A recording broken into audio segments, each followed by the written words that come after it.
What are you gonna do, Martha? Groom donkey. What's up, guys? Hi guys, welcome back to the channel. So today's video is going to focus on some of the food stock that we have here at the outpost. We're going to talk about Sir Donkey, our newest rescue, and you're going to meet our mule Molly. If you guys enjoy this, and make sure to subscribe so that you can stay tuned with the rest of our videos and all of the information coming up. Stay with us.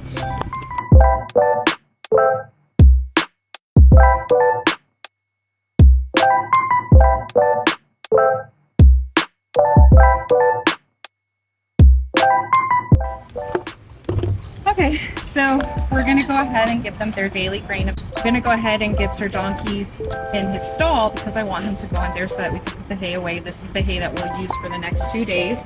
We go through about a bale of hay a day for the mule and the donkey, and then we're going to get to everybody else and you'll see how much hay we go through with them. Here's Helen. She's currently prepping for all the animals. Say hi to everybody. Hi! Are you helping? Yeah.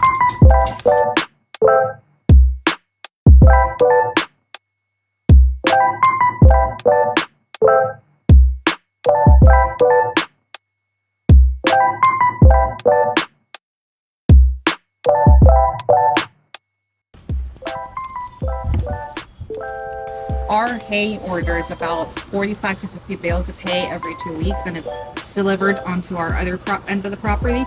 So it's easier for me, since I have the mule and the donkey on this side, to just bring a couple of bales of hay over. That'll last for about a week.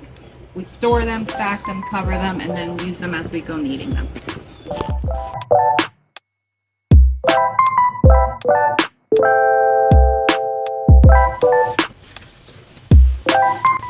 Invisible.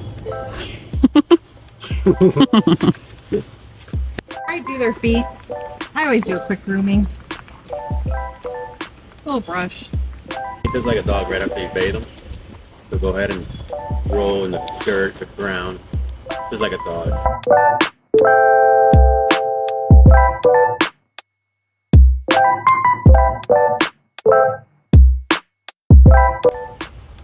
So you always start on their left side with everything.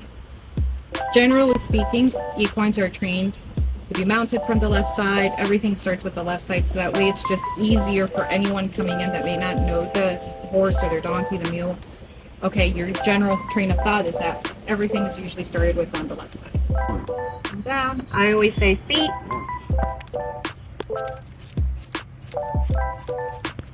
Start with brushing away loose debris, and then you're going to go away from the frog. Nice and gentle. Hold on to it. Let it go. That was it. Now we'll do the rest of them.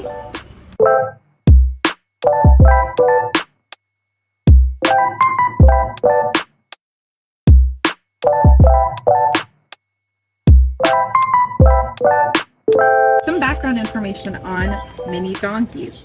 What's really cool is that what people don't realize is miniature donkeys were not bred down to that size.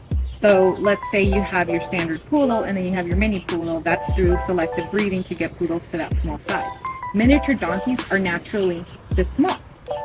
And they've been around for about 2,000 years as far as being domesticated. Longer than that, obviously.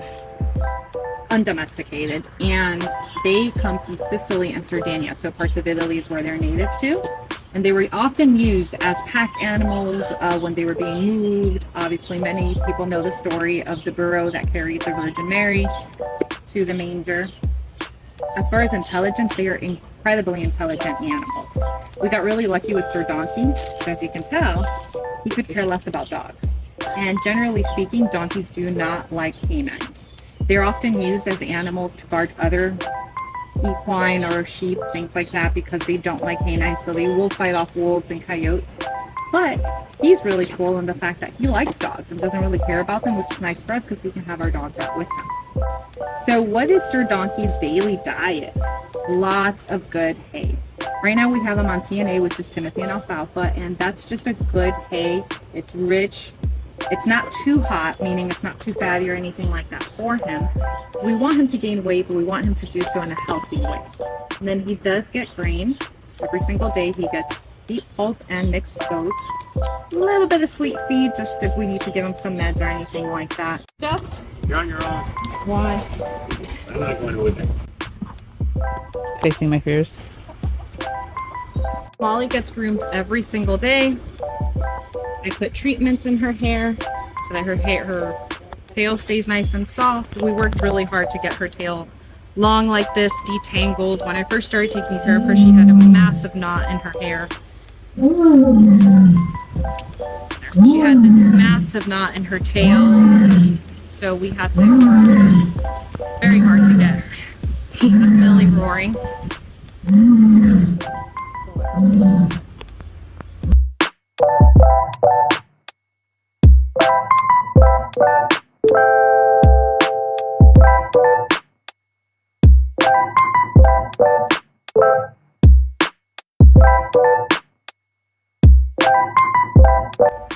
So with mules, you have to be very careful when they kick.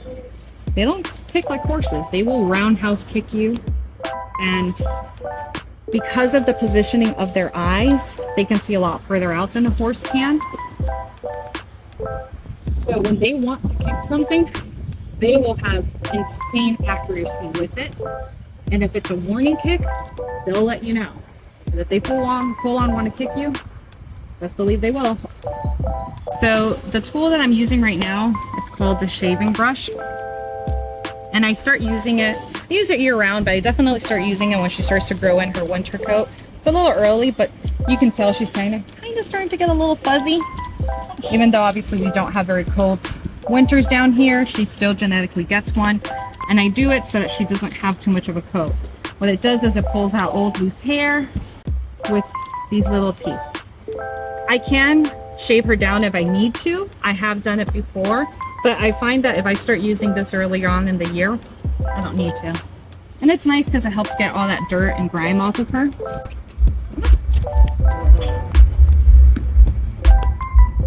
We're gonna square her up.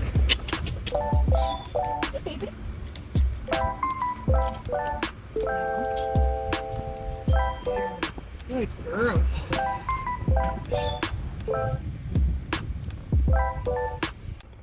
But woo, yes, baby. Foot is nice and clean. And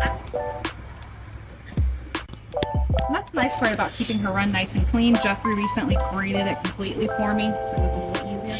Her hoofs stay clean. Makes my life a lot easier. Molly, foot.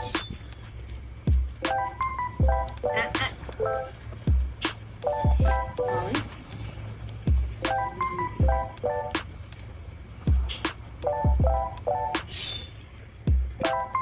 Good girl.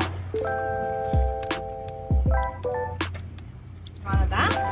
Yeah, what do you think of that?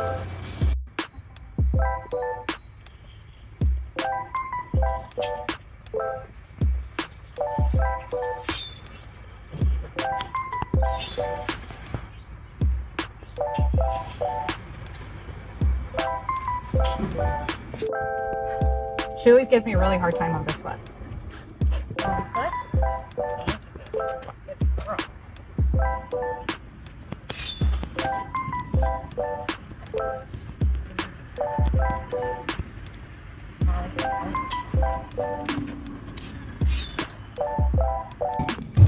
All done.